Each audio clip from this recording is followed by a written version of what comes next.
आज आपल्याला माहिती आहे की आजची पत्रकार परिषद माजी केंद्रीय मंत्री आदरणीय सौ भारतीताई पवार यांच्या प्रमुख उपस्थितीत होणार आहे। आज या प्रेस कॉन्फरन्सला आपल्या महाराष्ट्र राज्याचे कॅबिनेट मंत्री अतुलजी सावे साहेब, आमचे महामंत्री दीपक ढाकणे, जालिंदर शेंडगे, अनिल मक्रिये, आमचे किशोर शितोळे हे उपस्थित आहेत। मी ताईंना विनंती करतो की आपण प्रेसला संबोधित करावं। धन्यवाद माननीय सावे साहेब, आमचे अध्यक्ष, सगळी टीम। निवडणुका कालच अधिसूचना आली आणि घोषणा झाल्या, तारखा निश्चित झालेल्या आहेत आणि त्यानुसार विधानसभेची तयारी करत असताना प्रत्येक तयारीमध्ये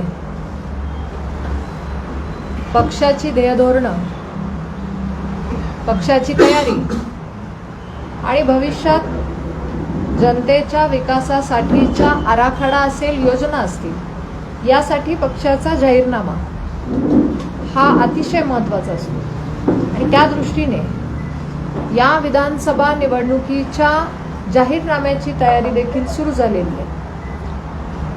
आदरणीय उपमुख्यमंत्री देवेंद्रजी यांनी देखील यापूर्वी सविस्तर सांगितलेलं आहे। त्यानुसार एक कमिटी तयार केलेली आहे जाहीरनाम्याची आणि त्या कमिटीच्या माध्यमातून वेगवेगळ्या सूचना असतील, वेगवेगळ्या कामांबद्दल त्याच्या उपसमित्या आहेत, याच्यावर काम चालू आहे आणि माननीय सुधीरभाऊ मुनगंटीवार यांच्या अध्यक्षतेखाली आम्ही सर्वजण काम करतो।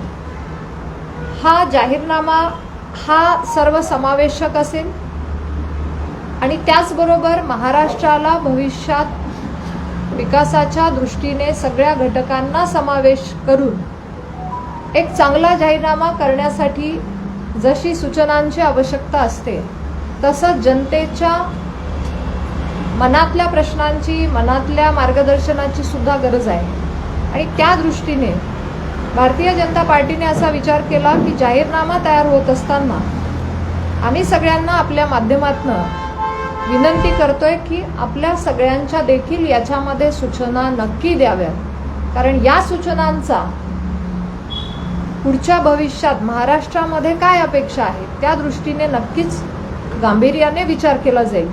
आणि म्हणून आजच्या या पत्रकार परिषदेच्या माध्यमातून मी विनंती करते की या सूचना आम्हाला नक्की पाठवाव्यात। हा जाहीरनामा फक्त जाहीरनामा नाही, तर आमच्यासाठी पुढच्या दृष्टीने अंमलबजावणी आराखडा म्हणून याच्याकडे आम्ही बघतो।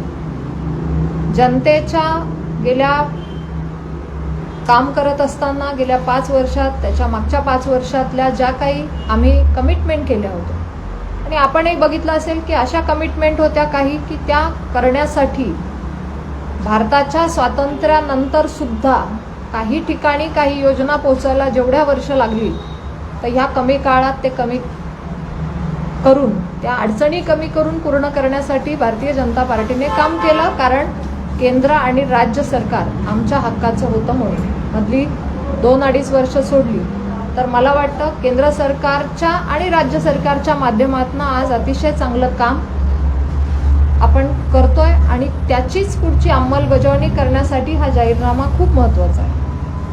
बऱ्याच वेळा जाहीरनामा फक्त काही पक्षांच्या घोषणा असतात, मात्र भारतीय जनता पार्टी महायुती म्हणून हे फक्त घोषणापत्र नाही, आम्ही संकल्प केलेला आहे आणि यावेळेस आमचा तो अंमलबजावणी आराखडा आहे। आणि म्हणून आमची विनंती आहे की याच्यामध्ये आपल्या सगळ्यांनी, म्हणजे तुम्ही पत्रकार म्हणून तुम्हाला साहजिक आहे यातल्या बारकावे, यातले प्रश्न, यातल्या अडचणी सगळे जास्त चांगल्या पद्धतीने तुम्ही एक समीक्षक म्हणून चांगली सूचना देखील करू शकतात।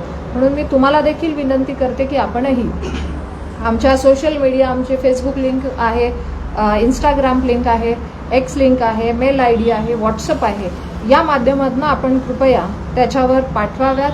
कुठलाही विषय असेल की भविष्यामध्ये महाराष्ट्रामध्ये ह्या विषयावर काम होणं अपेक्षित आहे, मग आरोग्य असेल, शिक्षण असेल, पाणी, रस्ते, रोजगार, या सगळ्या बाबतीत आपण आपल्या सूचना नक्की द्याव्यात। आणि त्या दृष्टीने मी संभाजीनगर आणि इथल्याही सगळ्या आमच्या कार्यकर्त्यांबरोबर इथल्या सगळ्यांनाच मी जनतेला आजची युवा पिढी खूप चांगला विचार करते, खूप चांगले सजेशन्स देते आणि वेळोवेळी आम्ही या वेगवेगळ्या माध्यमातनं युवा पिढीकडून खूप चांगल्या सूचना अनेक कार्यक्रमांमधनं घेतल्या आहेत आणि म्हणून यामध्ये सुद्धा जनतेचा सहभाग असावा असं आमच्या कमिटीच्या मीटिंगमध्ये ठरलं आणि त्यानुसार आज आमच्या वेगवेगळ्या ठिकाणी या पत्रकार परिषदांमधून आम्ही विनंती करतोय की अशा सूचना पाठवा जेणेकरून एक सर्वसमावेशक असा चांगला जाहीरनामा आम्ही नक्कीच तयार करून त्याची अंमलबजावणी देखील करू एवढं मात्र मी निश्चित सांगते. यापूर्वी देखील भारतीय जनता पार्टीने अशी कमिटमेंट केल्या होत्या की ज्या कदाचित अशक्य वाटत होत्या आणि त्याच्यावर बऱ्यापैकी काँग्रेसने टीका टिप्पणी पण केली होती, ज्याच्यामध्ये श्रीराम मंदिराचा आमच्या जाहीरनाम्याचा मी विशेष उल्लेख करेन, 370 कलम हटवण्याचा विशेष उल्लेख करेन. याच्यावर टीका टिप्पणी देखील झाली होती किंवा नुसताच हा घोषणा आहे असंच म्हणून हिनवलं गेलं होतं, कारण त्यांनाही माहिती होतं की 70 वर्षात ते याच्यावर काही करू शकले नाही. परंतु जेव्हा केंद्रात मोदी सरकार आलं आणि मोदीजींनी ज्या संकल्पाला सिद्धीपर्यंत नेण्यासाठी काम केलं, मला वाटतं हे त्याचं ज्वलंत उदाहरण आहे आणि ते देशाने बघितलं आणि देशाने स्वीकारलं आणि त्याचं स्वागतही केलं. आणि महाराष्ट्राच्या बाबतीतही अनेक अशा चांगल्या योजनांच्या बाबतीत कृषी सन्मान योजना असेल, घरकुल योजना असतील, समृद्धीसारखा महामार्ग आता मी देखील त्या प्रवासामधून मलाही वाटलं की अशा प्रकारच्या चांगल्या योजनांमधूनच जनतेला जे हवं आहे, आज जनतेची अपेक्षा आहे ईज ऑफ डुईंगमध्ये काम झालं पाहिजे आणि त्या दृष्टीने सहजासहजी मग काही ऑनलाईन सुविधा असतील, आज ऑनलाईन पेमेंटसारखी व्यवस्था असेल, डिजिटल क्रांती असेल, या सगळ्या संभावना होत्या त्या प्रत्यक्षात आल्या आहेत आणि त्याच्यामध्ये भारताची प्रगती दिसते आणि त्याच्यामध्ये महाराष्ट्राचा सगळ्यात मोठा आणि चांगला महत्त्वाचा वाटा आहे. आणि म्हणून माझी विनंती आहे की जर ह्या सगळ्या संकल्पना सिद्धीपर्यंत जाऊ शकतात तर निश्चितच आपण केलेल्या सूचना या महाराष्ट्राच्या पुढच्या दिशेने गतीने घेऊन जाण्यासाठी भविष्यातला आमचा महाराष्ट्र, माझा महाराष्ट्र, जे आम्ही स्वप्न बघतोय ते आम्हाला सत्य करायचं आहे आणि म्हणून सगळ्यांनी याच्यामध्ये सहभाग नोंदवावा. मी परत एकदा या बाबतीत सगळ्यांनाच विनंती करते की तुमच्याकडे मी याची प्रेस नोटमध्ये डिटेल सोशल मीडियाचे जे लिंक आहेत, ज्या आमच्या सोशल मीडियाच्या साईट आहेत त्या देखील मी तुमच्यापर्यंत देते. आपण कृपया याच्यामध्ये सगळ्यांनी सहभाग घ्यावा आणि माझा देश, माझं राज्य हे पुढे जाण्यासाठी ज्या संविधानाने आम्हाला अधिकार दिलाय त्याच अधिकाराने देखील आमचा हा जाहीरनामा आम्ही नक्की सगळे मिळून चांगला तयार करू अशी आम्ही अपेक्षा ठेवतो आणि याच्यावर गांभीर्याने कमिटीचं काम चालू आहे आणि ते सत्यात उतरवण्यासाठी ही जबाबदारी आमची राहील आणि त्या दृष्टीने सगळ्यांनी सर्वसमावेशक अशा धन्यवाद. माननीय सावेसाहेब, आमचे अध्यक्ष, सगळी टीम. निवडणुका कालच अधिसूचना आली आणि घोषणा झाल्यात, तारखा निश्चित झालेल्या आहेत आणि त्यानुसार विधानसभेची तयारी करत असताना प्रत्येक तयारीमध्ये पक्षाची ध्येयधोरणं, पक्षाची तयारी आणि भविष्यात जनतेच्या विकासासाठीचा आराखडा असेल, योजना असतील, यासाठी पक्षाचा जाहीरनामा हा अतिशय महत्त्वाचा असतो आणि त्या दृष्टीने या विधानसभा निवडणुकीच्या जाहीरनाम्याची तयारी देखील सुरू झालेली आहे. आदरणीय उपमुख्यमंत्री देवेंद्रजी यांनी देखील यापूर्वी सविस्तर सांगितलेलं आहे. त्यानुसार एक कमिटी तयार केलेली आहे जाहीरनाम्याची आणि त्या कमिटीच्या माध्यमातून वेगवेगळ्या सूचना असतील, वेगवेगळ्या कामांबद्दल त्याच्या उपसमित्या आहेत, याच्यावर काम चालू आहे आणि माननीय सुधीरभाऊ मुनगंटीवार यांच्या अध्यक्षतेखाली आम्ही सर्वजण काम करतो. हा जाहीरनामा हा सर्वसमावेशक असेल आणि त्याचबरोबर महाराष्ट्राला भविष्यात विकासाच्या दृष्टीने सगळ्या घटकांना समावेश करून एक चांगला जाहीरनामा करण्यासाठी जशी सूचनांची आवश्यकता असते तसं जनतेच्या मनातल्या प्रश्नांची, मनातल्या मार्गदर्शनाची सुद्धा गरज आहे. आणि त्या दृष्टीने भारतीय जनता पार्टीने असा विचार केला की जाहीरनामा तयार होत असताना आम्ही सगळ्यांना आपल्या माध्यमातून विनंती करतोय की आपल्या सगळ्यांच्या देखील याच्यामध्ये सूचना नक्की द्याव्यात.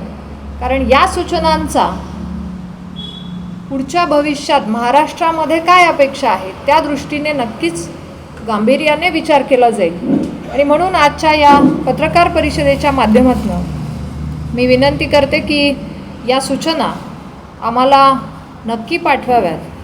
हा जाहीरनामा फक्त जाहीरनामा नाही तर आमच्यासाठी पुढच्या दृष्टीने अंमलबजावणी आराखडा म्हणून याच्याकडे आम्ही बघतोय.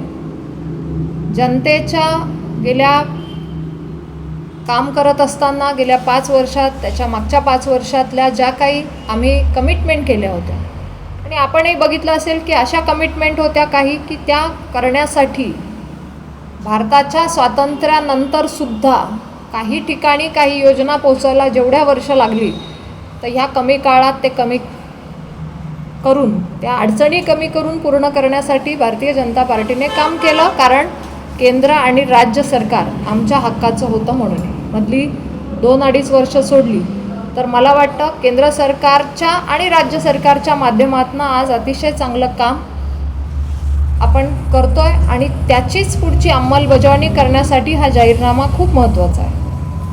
बऱ्याच वेळा जाहीरनामा फक्त काही पक्षांच्या घोषणा असतात, मात्र भारतीय जनता पार्टी महायुती म्हणून हे फक्त घोषणापत्र नाही, आम्ही संकल्प केलेला आहे आणि यावेळेस आमचा तो अंमलबजावणी आराखडा आहे.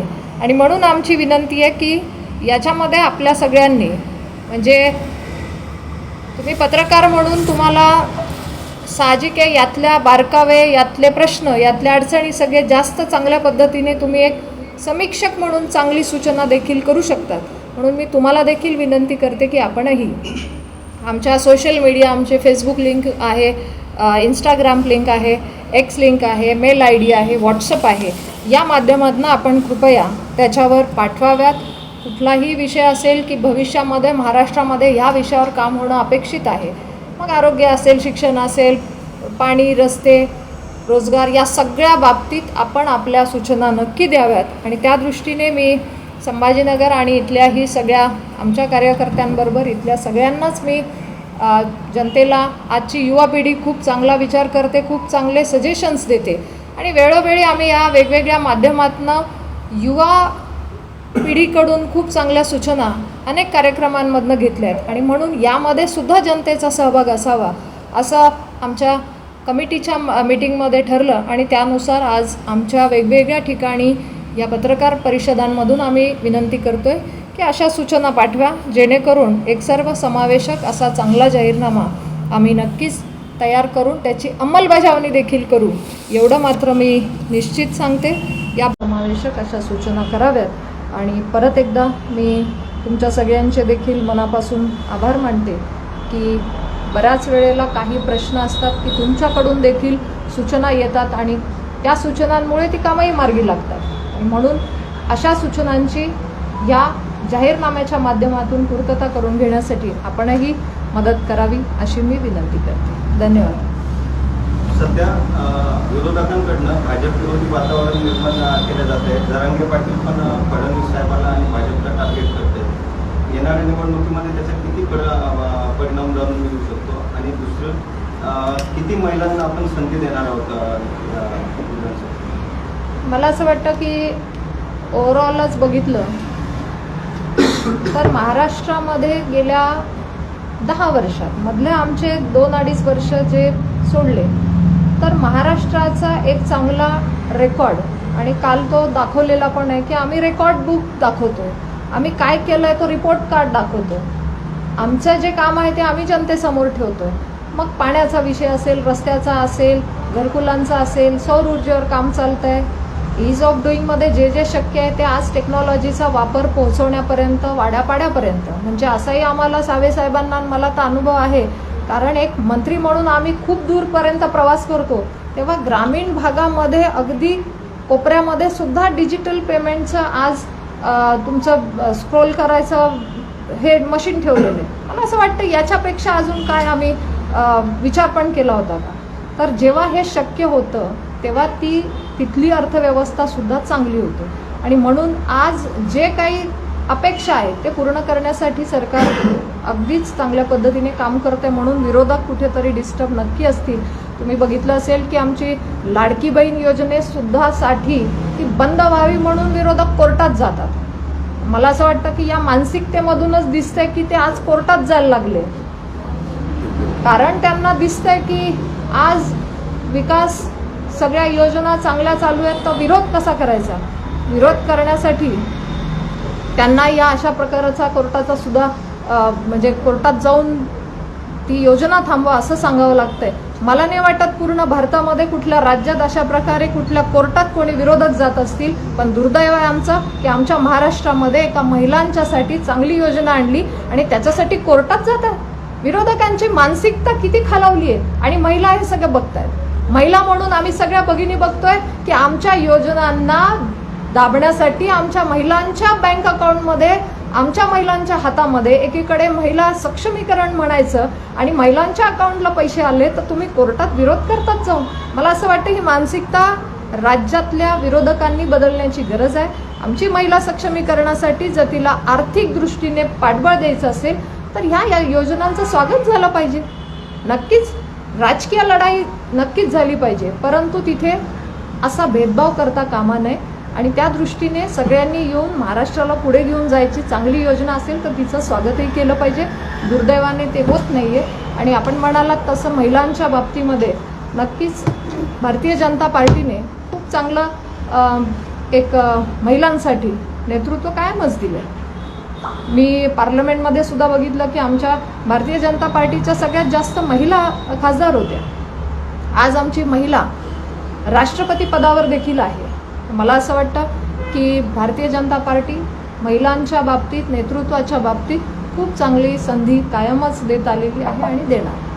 म्हणजे विरोधक नुसती टीका करतायत, ती टीकाच राहणार आहे त्यांना असं हे होणार. बिलकुल विरोधक घाबरलेत. विरोधकांकडे ते टीका करतात त्याचा किती फरक पडेल. विरोधक घाबरलेत. विरोधकांकडे मुद्दे नाहीयेत, विरोधकांकडे अजेंडा नाहीये, विरोधकांकडे व्हिजन नाहीये. विरोधकांना महाराष्ट्राला पुढे घेऊन जायचं नाहीये. वाढवणसारखं बंदर जेव्हा 76,000 कोटींची गुंतवणूक या महाराष्ट्रात होणार होते आहे, भविष्यात अजून वाढणार आहे, त्याच्यावर विरोधक एक शब्द बोलत नाही. म्हणून मला असं वाटतं की विरोधकांकडचे मुद्दे संपलेत आणि कुठेतरी हे चांगलं चाललेली महाराष्ट्राची गती त्यांना रोखायची आहे. कारण 70 वर्षात झालं नाही, मी तेच सांगते, ते व्हायला लागले आता. आणि प्रत्यक्षात ह्या युवा पिढीची स्वप्न पूर्तता होण्यासाठी आज महाराष्ट्र पुढे येतोय आणि महाराष्ट्राला अजून पुढे घेऊन जायचंय. तर जनतेचा विश्वास आहे महायुतीवर आणि त्या दृष्टीने विकासाच्या मुद्द्यावर ही लढाई आम्ही जिंकणार. सूचना 30 तारखेपर्यंत दिवाळीच्या. केंद्रीय मागास आयोगाने महाराष्ट्रातल्या 17 जातींना ओबीसीमध्ये आरक्षण द्यावं अशी शिफारस केली. दुसरीकडे महाराष्ट्रातला मराठा समाज ओबीसीतून आरक्षण द्यावं अशी मोठ्या प्रमाणात मागणी होते. याचा कुठेतरी विचार होणार आहे नाही. याच्या बाबतीत मी परत एकदा सांगते, प्रत्येक जातीनुसार, प्रत्येक वर्गानुसार जे निकष ठरलेले असतात, त्याच्या काही प्रोसेस ठरलेले असतात, त्या कमिटी पुढे जातात, त्याच्यावर सुनावणी होते. त्यानंतर मला असं वाटतं की हे त्या याच्या प्रश्नांवर वेळोवेळी माननीय मुख्यमंत्री महोदयांनी, माननीय उपमुख्यमंत्री महोदयांनी याच्यावर वेळोवेळी सविस्तर अशी चर्चा केलेली आहे आणि त्या दृष्टीने त्या वेळेला ती उत्तरं दिली आहे. आज मात्र आम्ही जाहीरनाम्यासाठी आपल्याला विनंती करतो आणि त्याच्यामध्ये आपल्याकडनंही चांगल्या सूचना येतील अशी मी अपेक्षा करते. आणि हा जाहीरनामा आपल्या सगळ्यांचा, आपल्या मुलांच्या भविष्याचा असणार आहे. त्यासाठी आपलं योगदान प्रत्येकानं द्यावं. कारण मला असं वाटतं, प्रत्येकाला असं वाटत असतं की नाही ही गोष्ट ही व्हायला पाहिजे होती. आपल्याच घरात मुलांना जरी आपण मुलांशी जरी बोललं तरी मुलं म्हणतात नाही हे असं व्हायला पाहिजे होतं. मला वाटतं ही योग्य वेळ आहे, त्या सूचना अपेक्षित आहे आणि याच्यामध्ये सगळ्यांनी सहकार्य करावं अशी मी विनंती करते. थँक्यू. महिला सुरक्षेचा प्रश्न जो आहे तो ऐरणीवर आहे. जाहीरनामा सादर केल्याच्यानंतर त्याचं कौतुक केलं जातं, मात्र विरोधकांनी तोच मुद्दा आग्रही धरला आहे. कुठेतरी महिला सुरक्षेचा प्रश्न मागच पडला आहे, तो सॉल्व्ह झाला. मला असं वाटतं की महिला सुरक्षा याच्यामध्ये कुठलंही राजकारण होता कामा नये. परंतु असंही आम्ही बघतो की पश्चिम बंगालमध्ये जेव्हा महिला अत्याचार होतात तेव्हा मात्र विरोधक गप्प असतात आणि दुसऱ्या राज्यात झालं किंवा मी म्हणेल की जिथे BJPचं शासन आहे तिथे मात्र तुम्ही आरोप प्रत्यारोप करतात. इथे एखाद्या आरोपीचा एन्काउंटर झाला, महिला सुरक्षा म्हणून आधी प्रश्न विचारणार आणि एन्काउंटर झाल्यानंतर पण सरकारला कुठेतरी प्रत्यारोप करणार. मला असं वाटतं की विरोधकांना हे आधी समजलं पाहिजे की याच्यामध्ये कुठलं शासन आहे, कुठलं हे अपार्ट फ्रॉम द पॉलिटिक्स महिला सुरक्षेवर सगळ्यांनीच एकत्र येऊन बोललं पाहिजे, ते कुठलंही राज्य असो. आणि एक महिला म्हणून मी एवढंच म्हणेल की चांगले संस्कार देऊन मुलांना पुढे घेऊन जायचंय, ही समाजाची आपली सगळ्यांची जबाबदारी आहे. तर त्याच्यासमोर उदाहरणं ही सगळ्यांनी चांगले सारखे आणि भक्कमपणे महिलांच्या पाठीशी उभे राहणारेच ठेवले पाहिजे.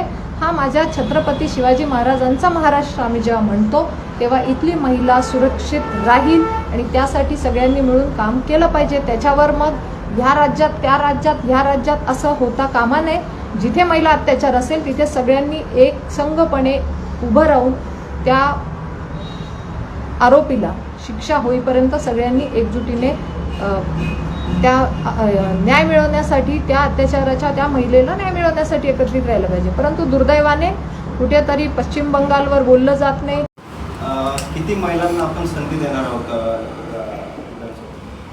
मला असं वाटतं की ओव्हरऑलच बघितलं तर महाराष्ट्रामध्ये गेल्या 10 वर्षात मधले आमचे 2-2.5 वर्ष जे सोडले तर महाराष्ट्राचा एक चांगला रेकॉर्ड, आणि काल तो दाखवलेला पण आहे की आम्ही रेकॉर्ड बुक दाखवतो, आम्ही काय केलं आहे तो रिपोर्ट कार्ड दाखवतो, आमचं जे काम आहे ते आम्ही जनतेसमोर ठेवतो. मग पाण्याचा विषय असेल, रस्त्याचा असेल, घरकुलांचा असेल, सौर ऊर्जेवर काम चालतं आहे, ईज ऑफ डुईंगमध्ये जे जे शक्य आहे ते आज टेक्नॉलॉजीचा वापर पोहोचवण्यापर्यंत, वाड्यापाड्यापर्यंत. म्हणजे असाही आम्हाला सावे साहेबांना मला तर अनुभव आहे, कारण एक मंत्री म्हणून आम्ही खूप दूरपर्यंत प्रवास करतो तेव्हा ग्रामीण भागामध्ये अगदी कोपऱ्यामध्ये सुद्धा डिजिटल पेमेंटचं आज तुमचं स्क्रोल करायचं हे मशीन ठेवलेलं आहे. मला असं वाटतं याच्यापेक्षा अजून काय आम्ही विचार पण केला होता का? तर जेव्हा हे शक्य होतं तेव्हा तिथली अर्थव्यवस्थासुद्धा चांगली होते. आणि म्हणून आज जे काही अपेक्षा आहेत ते पूर्ण करण्यासाठी सरकार अगदीच चांगल्या पद्धतीने काम करते. म्हणून विरोधक कुठेतरी डिस्टर्ब नक्की असतील. तुम्ही बघितलं असेल की आमची लाडकी बहीण योजनेसुद्धा साठी ती बंद व्हावी म्हणून विरोधक कोर्टात जातात. मला असं वाटतं की या मानसिकतेमधूनच दिसतंय की ते आज कोर्टात जायला लागले, कारण त्यांना दिसतंय की आज विकास सगळ्या योजना चांगल्या चालू आहेत तर विरोध कसा करायचा. विरोध करण्यासाठी त्यांना या अशा प्रकारचा कोर्टाचा सुद्धा म्हणजे कोर्टात जाऊन ती योजना थांबवा असं सांगावं लागतंय. मला नाही वाटत पूर्ण भारतामध्ये कुठल्या राज्यात अशा प्रकारे कुठल्या कोर्टात कोणी विरोधक जात असतील. पण दुर्दैव आहे आमचं की आमच्या महाराष्ट्रामध्ये एका महिलांच्यासाठी चांगली योजना आणली आणि त्याच्यासाठी कोर्टात जातात. विरोधकांची मानसिकता किती खालावली आहे आणि महिला हे सगळे बघतायत. महिला म्हणून आम्ही सगळ्या भगिनी बघतोय की आमच्या योजनांना दाबण्यासाठी आमच्या महिलांच्या बँक अकाउंटमध्ये, आमच्या महिलांच्या हातामध्ये एकीकडे महिला सक्षमीकरण म्हणायचं आणि महिलांच्या अकाउंटला पैसे आले तर तुम्ही कोर्टात विरोध करतात जाऊन. मला असं वाटतं ही मानसिकता राज्यातल्या विरोधकांनी बदलण्याची गरज आहे. आमची महिला सक्षमीकरणासाठी जर तिला आर्थिक दृष्टीने पाठबळ द्यायचं असेल तर ह्या योजनांचं स्वागत झालं पाहिजे.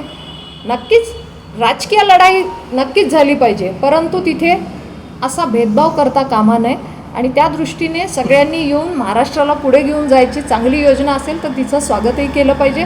दुर्दैवाने ते होत नाही आहे. आणि आपण म्हणालात तसं महिलांच्या बाबतीमध्ये नक्कीच भारतीय जनता पार्टीने खूप चांगलं एक महिलांसाठी नेतृत्व कायमच दिलं आहे. मी पार्लमेंटमध्ये सुद्धा बघितलं की आमच्या भारतीय जनता पार्टीच्या सगळ्यात जास्त महिला खासदार होत्या. आज आमची महिला राष्ट्रपती पदावर देखील आहे. मला असं वाटतं की भारतीय जनता पार्टी महिलांच्या बाबतीत, नेतृत्वाच्या बाबतीत खूप चांगली संधी कायमच देत आलेली आहे आणि देणार. विरोधक नुसती टीका करतायत, ते टीकाच राहणार आहे त्यांना असं हे होणार. बिलकुल विरोधक घाबरलेत. विरोधकांकडे ते टीका करतात त्याचा किती फरक पडेल?